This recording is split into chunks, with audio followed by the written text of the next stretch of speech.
아무리 쉬어도 피곤하고 하루 종일 무기력함이 가시질 않는다면 단순한 스트레스 때문이 아닐지도 모릅니다. 우리 몸은 종종 자신이 부족한 것을 신호로 보내지만 그 경고를 무시하면 더 큰 문제로 이어질 수 있습니다. 그 중에서도 철분 부족은 가장 흔하지만 간과되기 쉬운 문제입니다. 이 글을 읽는 당신, 혹시 지금 몸이 보내는 신호를 놓치고 있는 건 아닌지 점검해 보세요. 철분은 우리 몸이 산소를 운반하고 에너지를 생성하는 데 꼭 필요한 영양소입니다. 적혈구 내 헤모글로빈을 만들어 체내 모든 세포에 산소를 전달하는 핵심 역할을 하죠. 하지만 철분이 부족해지면 신체 기능은 서서히 저하되기 시작합니다. 단순한 피로에서부터 숨가쁨, 창백한 피부, 심지어는 머리카락이 가늘어지고 빠지는 증상까지 철분 결핍이 만들어내는 신호는 다양합니다. 철분 부족은 특히 특정 집단에서 더 자주 나타납니다. 예를 들어 여성은 월경으로 인해 철분 손실이 많아지고 임산부는 태아에게 영양을 공급해야 하므로 철분 요구량이 급격히 증가합니다. 채식주의자 역시 동물성 식품에서 얻는 철분을 섭취하지 않기 때문에 부족해질 위험이 있습니다. 뿐만 아니라 성장기 아이들은 발달 속도가 빨라 체내 철분이 금방 소모되고 노인은 나이가 들수록 철분 흡수율이 떨어져 결핍으로 이어질 가능성이 큽니다. 이 모든 위험 요인이 존재하지만 철분 부족의 초기 신호는 대개 너무 미미해서 지나치기 쉽습니다. 대표적인 예로 아무리 잠을 자도 피곤함이 사라지지 않는 만성 피로가 있습니다. 하루 종일 몸이 무겁고 의욕이 생기지 않는다면 단순히 바쁘고 스트레스를 많이 받아서가 아닐 수 있습니다. 철분 결핍은 우리가 생각하는 것보다 훨씬 더 넓게 퍼져 있으며 이런 피로감은 몸이 보내는 첫 번째 경고입니다. 철분 부족의 또 다른 신호는 얼굴빛의 변화입니다. 아침에 거울을 보았을 때 얼굴이 창백하거나 혈색이 없다고 느낀 적이 있나요? 이는 적혈구 수가 줄어든 결과로 산소 공급이 원활하지 않기 때문에 나타나는 증상입니다. 얼굴뿐만 아니라 입술, 잇몸, 손톱 밑의 색깔이 평소보다 흐릿하게 보인다면 철분 결핍을 의심해 볼 필요가 있습니다. 어쩌면 당신은 이미 철분 부족으로 인한 다른 신호를 경험하고 있을지도 모릅니다. 숨이 자주 차고 가슴이 두근거린 적은 없나요? 철분이 부족하면 심장이 더 열심히 뛰어 산소를 공급하려 하면서 이러한 증상이 나타날 수 있습니다. 특히 운동을 하지 않아도 숨이 차는 느낌이 들거나 가벼운 활동에도 피로감을 느낀다면 이것은 단순한 체력 저하가 아닐 가능성이 큽니다. 철분 부족은 초기에 이런 미묘한 신호들로 시작되지만 방치할 경우 건강에 큰 영향을 미칠 수 있습니다. 만약 지금 자신이 위의 증상 중 하나라도 경험하고 있다면 지금이 바로 행동할 때입니다. 몸이 보내는 신호를 무시하면 더 심각한 문제로 이어질 수 있습니다. 하지만 이 모든 것을 막는 방법은 의외로 간단합니다.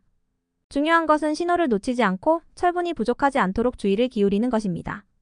철분 부족이 초기에 작은 피로감이나 창백한 얼굴빛으로 시작된다면 시간이 지남에 따라 더 명확하고 심각한 증상들이 드러납니다. 단순히 몸이 피곤하고 무기력한 것을 넘어서 철분 부족은 우리 몸의 거의 모든 시스템에 영향을 미칩니다. 이는 신체적 증상뿐만 아니라 정신적, 감정적 상태까지 변하게 할 수 있습니다. 피곤함은 이제 일상이 됩니다. 단순히 조금 피곤한 것이 아니라 에너지가 완전히 고갈된 느낌이 들죠. 이것은 철분이 부족할 때 가장 흔히 나타나는 증상 중 하나입니다. 우리 몸이 충분한 산소를 공급받지 못하면 에너지를 생성할 수 없으니 조금만 움직여도 금방 지치게 됩니다. 운동은커녕 가벼운 산책조차 버겁게 느껴질 수 있습니다. 특히 오후가 되면 피로가 더 극심해지고 정상적인 일상 활동조차 힘들어질 수 있습니다. 철분 부족은 또한 호흡에도 영향을 미칩니다. 체내 산소 부족은 숨을 쉬는데 어려움을 느끼게 만들 수 있습니다. 계단을 오르거나 짐을 드는 간단한 활동조차 숨이 가쁘게 느껴질 수 있습니다. 때로는 이런 숨가쁨이 가슴 두근거림과 함께 나타나기도 합니다. 심장이 과도하게 일을 하면서 산소를 공급하려 하다 보니 발생하는 현상입니다. 철분 부족을 방치하면 이런 증상이 점점 더 심해져 심장에 부담을 줄 수 있습니다. 정신적인 변화도 무시할 수 없습니다. 철분 부족은 뇌로 산소를 충분히 공급하지 못해 집중력 저하와 기억력 감퇴를 유발할 수 있습니다. 평소보다 일에 집중하기 어려워지고 사소한 일을 잘 잊어버리거나 실수를 반복하게 될 수 있습니다. 이것은 직장이나 학업에서 성과를 떨어뜨릴 뿐만 아니라 자신감까지 상실하게 만들 수 있습니다. 뿐만 아니라 철분 부족은 뇌 화학작용에도 영향을 미쳐 짜증을 잘 내거나 무기력해지고 심지어 우울감을 느끼게 만들 수 있습니다. 피부와 모발의 변화는 철분 부족이 더욱 뚜렷해지는 순간입니다.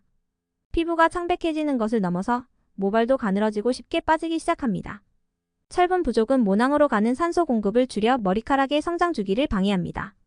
갑자기 머리숱이 줄어들거나 평소보다 빗질할 때 머리카락이 많이 빠지는 것을 느꼈다면 이는 철분 부족의 신호일 가능성이 높습니다. 철분 부족은 손톱에도 변화를 줍니다. 손톱이 얇아지고 쉽게 부서지거나 심한 경우 손톱이 안쪽으로 휘어지는 코일로니키아라는 증상이 나타날 수 있습니다. 이는 철분 결핍이 심화된 경우에 보이는 명확한 신호로 철분 보충이 시급한 상태임을 보여줍니다. 철분 부족이 몸과 마음에 주는 영향은 결코 가볍게 여길 수 없습니다. 초기 증상을 무시하고 방치하면 단순한 피로감을 넘어서 빈혈로 이어질 가능성이 큽니다. 빈혈은 단순한 철분 결핍 이상의 문제를 일으킬 수 있으며 면역력을 약화시키고 신체 기능을 전반적으로 저하시킬 수 있습니다. 결국 일상생활에 심각한 지장을 줄 수 있는 상황으로 발전하게 됩니다. 지금 몸이 보내는 신호를 잘 살펴보세요. 철분 부족은 단순히 나이가 들어서나 요즘 스트레스를 많이 받아서가 아닐 수 있습니다. 증상이 진행되기 전에 필요한 조치를 취하는 것이 무엇보다 중요합니다.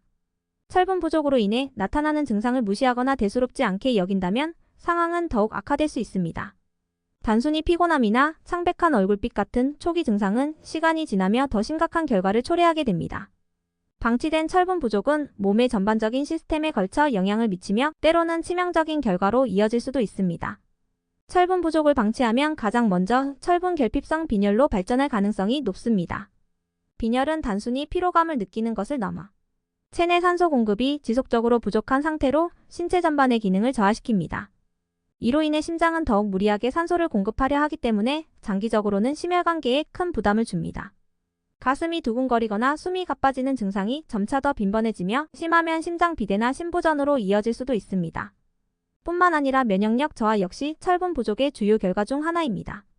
철분이 부족하면 면역세포가 제 역할을 하지 못해 감기나 독감 같은 감염성 질환에 걸릴 위험이 커집니다. 특히 감염이 반복되거나 회복이 더딘 경우 철분 결핍을 의심해볼 필요가 있습니다. 아이들의 경우 철분 부족이 성장과 발달에 큰 영향을 미칠 수 있으며 이는 학습 능력 저하나 신체적 발달 지연으로 이어질 수 있습니다. 철분 부족은 여성들에게 특히 심각한 영향을 미칩니다. 생리로 인해 이미 철분 손실이 많아진 상태에서 철분 결핍이 심화되면 만성 피로와 체력 저하뿐만 아니라 생리불순이나 심한 생리통이 동반될 수 있습니다. 또한 임산부의 경우 철분 부족은 태아의 성장과 발달에 직접적인 영향을 미칩니다. 저체중아 출산이나 조산의 위험을 높일 뿐 아니라 산모의 건강에도 심각한 위협이 됩니다. 이러한 문제들은 비단 특정 집단에만 국한되지 않습니다. 채식주의자나 노인들 역시 철분 부족으로 인해 일상적인 활동이 힘들어질 정도로 체력이 약화될 수 있습니다. 철분은 식단만으로 보충하기 어려운 경우도 많으며 특히 동물성 철분의 섭취가 제한된 사람들은 더욱 주의가 필요합니다. 철분 부족이 장기적으로 심화되면 우리 몸의 회복 능력 자체가 저하됩니다. 상처가 더디게 낫거나 만성 피로가 계속되는 상황은 단순히 시간이 해결해줄 문제가 아닙니다. 심한 경우 철분 부족은 삶의 질을 심각하게 저하시키며 정상적인 사회활동조차 어렵게 만들 수 있습니다. 지금 당신이 느끼는 사소한 피로감이나 체력 저하는 단순한 문제가 아닐 수 있습니다. 철분 부족은 초기에 잡지 않으면 만성적인 문제로 변하고 이로 인해 더 큰 비용과 시간이 필요해질 수 있습니다. 작은 신호를 무시하지 마세요. 지금이라도 몸의 경고를 귀담아 듣고 적절한 조치를 취하는 것이 가장 현명한 선택입니다. 몸이 보내는 작은 신호를 무시하지 않고 철분 부족 문제를 해결하는 것은 당신의 건강을 회복하고 삶의 질을 높이는 데 가장 중요한 첫걸음입니다. 다행히도 철분 부족은 적절한 관리와 예방을 통해 충분히 개선할 수 있습니다. 지금부터는 철분 부족에서 벗어나기 위한 실질적인 방법을 알아보겠습니다. 철분 보충의 가장 기본적인 방법은 철분이 풍부한 음식을 섭취하는 것입니다. 철분은 크게 두 가지 형태로 나뉘는데 햄철 HM이 아이언과 비햄철 -HM이 아이언입니다. 햄철은 주로 동물성 식품에서 얻을 수 있으며 소화 흡수율이 높아 몸에 빠르게 흡수됩니다. 소고기, 돼지고기, 닭고기, 생선 같은 음식이 대표적입니다. 반면 비햄철은 식물성 식품에 포함된 형태로 흡수율이 낮지만 채소와 곡류에서 풍부하게 섭취할 수 있습니다. 시금치, 렌틸콩, 두부, 퀴노아 같은 식품이 이에 해당합니다. 비햄철의 흡수율을 높이기 위해서는 비타민C와 함께 섭취하는 것이 좋습니다. 예를 들어 철분이 풍부한 시금치 샐러드에 레몬 드레싱을 곁들이거나 철분 강화 시리얼을 먹을 때 오렌지 주스를 함께 마시는 방법이 효과적입니다. 반대로 철분 흡수를 방해하는 커피나 차 속의 탄닌 성분은 식사 직후에 피하는 것이 좋습니다. 만약 식단만으로 철분 부족을 해결하기 어려운 경우에는 철분 보충제를 고려해야 합니다. 철분 보충제는 빠르고 효과적으로 체내 철분을 늘릴 수 있는 방법 중 하나입니다. 하지만 보충제를 복용하기 전에 반드시 전문가와 상담해야 합니다. 과다 섭취 시 복통, 변비, 메스꺼움 같은 부작용이 나타날 수 있으며 철분 과잉은 오히려 건강에 해로울 수 있기 때문입니다.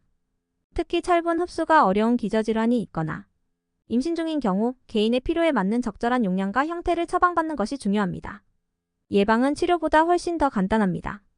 철분 부족을 예방하기 위해서는 균형 잡힌 식단과 건강한 생활 습관을 유지해야 합니다. 정기적인 건강검진을 통해 철분 수치를 확인하고 피로나 무기력감 같은 증상이 있을 경우 즉시 원인을 찾는 것이 필요합니다. 철분이 풍부한 음식을 꾸준히 섭취하고 비타민 C가 포함된 신선한 채소와 과일을 곁들인 식사를 하면 철분 부족을 미리 막을 수 있습니다. 철분 부족은 간과하기 쉽지만 해결 방법은 의외로 간단합니다. 무엇보다 중요한 것은 몸이 보내는 신호를 무시하지 않고 초기에 적절한 조치를 취하는 것입니다. 오늘부터 식단과 생활 방식을 점검하고 필요한 경우 전문가와 상담해 철분을 보충하세요. 당신의 건강은 당신이 가장 잘 지킬 수 있습니다. 지금 당신의 건강을 위한 변화를 시작하세요. 철분 부족은 돌이킬 수 없는 문제가 아닙니다. 작은 실천이 건강한 삶으로 이어질 수 있습니다.